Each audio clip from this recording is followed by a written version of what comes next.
Hello everyone, welcome back to the latest edition of my 3 favorite licks, and today we'll be looking at George Benson's From Now On. This is a little chord solo that he recorded in 1974, so the year I was born. Incredible for me to think, but really a testament to his early days and the obvious influence with Wes Montgomery, where this chord solo is all played just with the thumb basically, and just goes to show that you can really make some beautiful music without necessarily the use of a pick, but just using fingers or just the thumb, probably in this case. And it's a little chord solo in C major. I would say relatively rudimentary considering George Benson's capabilities, but very, very simple, yet very beautiful. And we're going to be looking at, as always, 3 of my favorite passages, licks, ideas, however you want to call them. So let's dive in. So here's the very first idea, and it's just simply the use of the C chord scale to create basically a melodic line through chords. And this is how it goes. You have the C,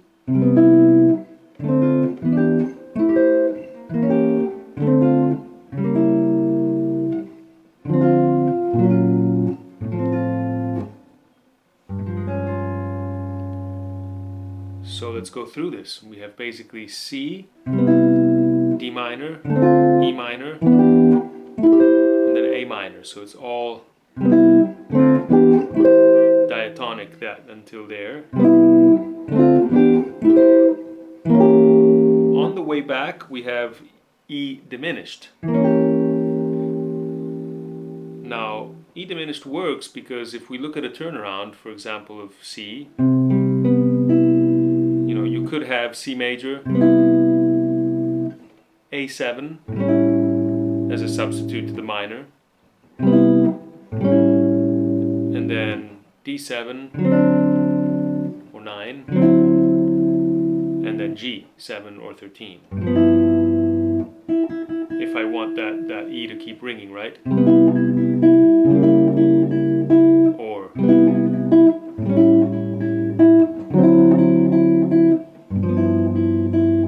so imagining this turnaround, you can see that the second chord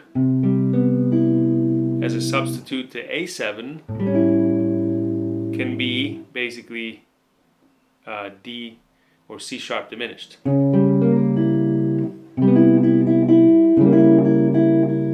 The actual inversion for A7 would be this one, and you could use this chord.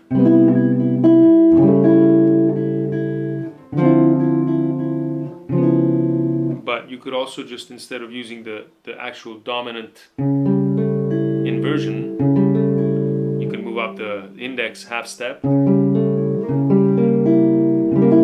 it's very much used, therefore, that the C sharp is diminished instead of A7 root C sharp, just a half step. So by that rationale, if this is a diminished chord, I can move this up a minor third, and that's what happens. I can have, therefore,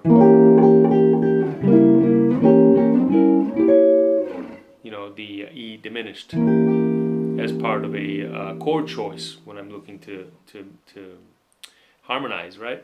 So here I would have again C, D, E minor, A minor. On the way back, E diminished,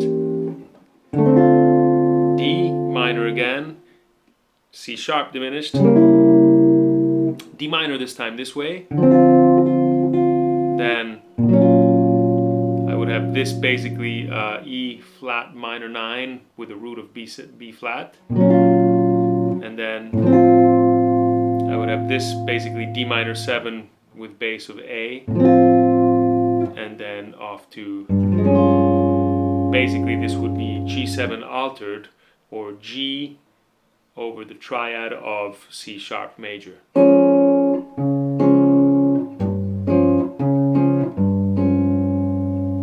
just a basic regular tritone sub.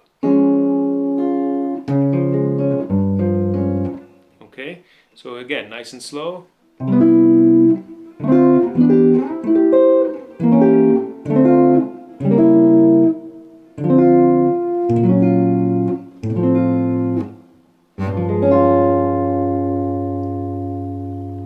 That's it for your first idea. So as a second idea, we're going to keep looking at a chord solo idea that George Benson uses here, and we'll just start playing it and then explain it. So here it is.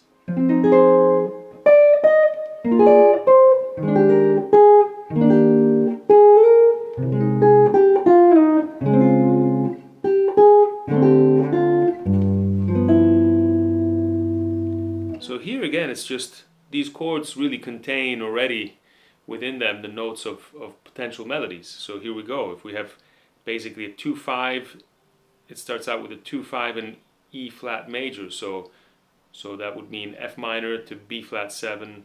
So F minor. And here we have this shape for B flat 7.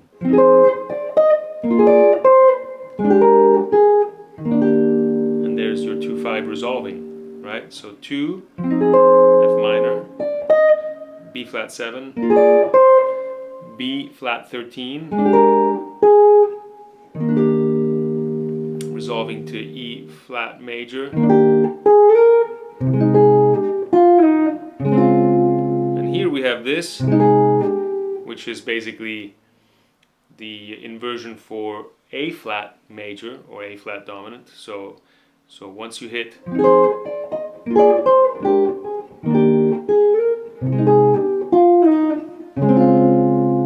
it goes to A flat major and then D flat major, which then goes to D minor and then G13. So 2-5 in E flat. And then it goes to the 4th degree, which is A flat, which is this inversion. D flat major, which then goes towards D minor, G7 or G13. So that's basically that sequence of chords with this melodic line to it.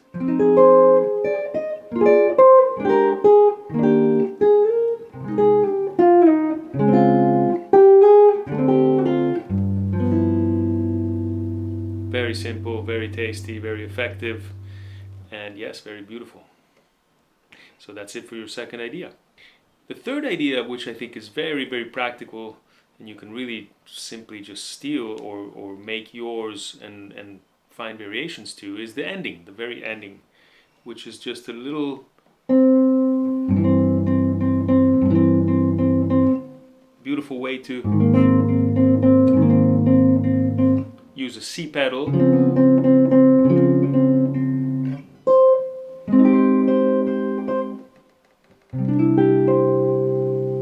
to get to the end of a tune. So because it's a C tune, basically we'll be using the C note, and then the first inversion is a C with a G in the bass, so a fifth in the bass. Then we'll have A flat major, add 2 here with the B flat, but you still have the C ringing. Then you have the D flat or C sharp major. Then it goes a higher octave, still A flat, major 7, which then leads back right into the C major, add 2. So all chords that support the C note and that really can be used as a turnaround, really, you know. So you have your 1 with the G in the bass. Then you would have your flat 2 basically, which goes up to its 4th, which is D flat. Then back to A flat, and back to C.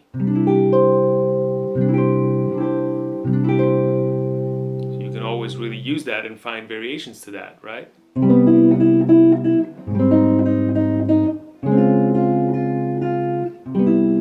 If you were just to play plain chords, you would have C major. You would have then modulating to A flat, to D flat, or C sharp, and then back to C. But in this case, I'm using the C note as an anchor.